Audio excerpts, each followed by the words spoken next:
Hey everyone, it's Emran. Ever find yourself stuck in a conversation and wondering how to end it without being rude?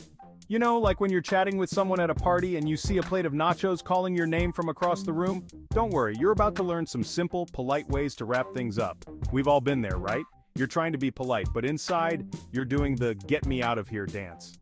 Well, consider this your crash course in conversation exits. By the end of this video, you'll know exactly how to exit a conversation gracefully.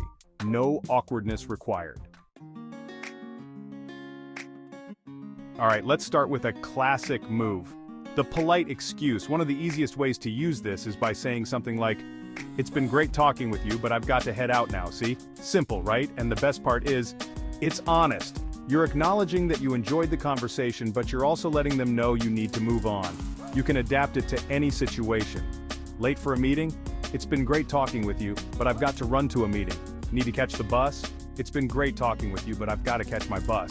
Just remember to say it with a genuine smile and a warm tone. So, next time you find yourself wanting to wrap things up, remember the power of the polite excuse. Okay, so maybe you don't want to completely end the conversation, you just need a bit of a break. That's where the offer to continue later technique comes in handy. Think of it like hitting the pause button on the conversation. A great way to do this is by saying something like, "I really enjoyed our talk. Maybe we can catch up again soon?" It's a win-win. Plus, it shows the other person that you're genuinely interested in what they have to say. Now, the key here is to be sincere about wanting to continue the conversation later. Instead, offer a specific time or place to meet up again. Maybe you could say, "I'm free for coffee next week. Are you free on Tuesday?" This shows that you're serious about continuing the conversation and not just brushing them off. Now go forth and pause those conversations like a pro.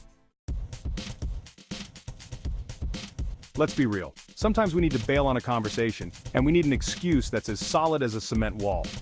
Enter the time excuse. It's classic, it's effective, and it's perfect for those moments when you need a quick getaway. A simple, "I'd love to stay longer, but I've got a meeting coming up," can work wonders. The key here is to be believable. Mix it up. Got a deadline, a doctor's appointment, a hot yoga class you're already late for? The possibilities are endless. The beauty of the time excuse is that it's universally understood. So, the next time you're feeling trapped, just remember the magic words, "I'd love to, but," trust me, it's your ticket to freedom.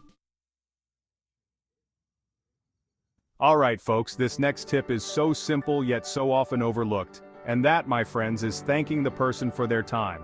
Before you make your grand exit, take a moment to express your gratitude. A simple "thanks so much for your time. I've really enjoyed this conversation" can make all the difference.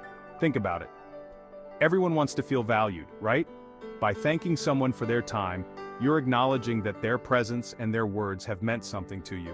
Even if, let's be honest, the conversation was about as exciting as watching paint dry, there's always something to be grateful for.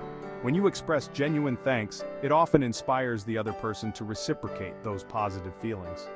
So, next time you're wrapping up a chat, remember the power of a simple thank you. It's a small gesture that can have a big impact. Okay, let's say you want to end the conversation, but you also want to maintain that connection. Well, my friend, you need to master the art of the future plan. This technique is all about suggesting a specific activity or event that you can do together sometime down the line. It could be anything from grabbing a cup of coffee to checking out that new museum exhibit everyone's raving about. The key is to be specific. Instead of a vague, "Let's hang out sometime," try something like, "Let's grab coffee sometime soon and continue this." It shows genuine interest and gives you both something to look forward to. The important thing is that you've ended the conversation on a positive note and left the other person feeling valued. So go forth and make those plans, my friend. Well, there you have it, my friends. 5 foolproof ways to end any conversation politely, like a true conversational ninja. Remember, it's all about being respectful, sincere, and maybe just a tad bit sneaky. Thanks for watching. Keep practicing, stay polite, and I'll see you in the next video. And remember, life's too short for awkward silences and escape routes. Unless, of course, there's a plate of nachos involved. In that case, run, my friend, run.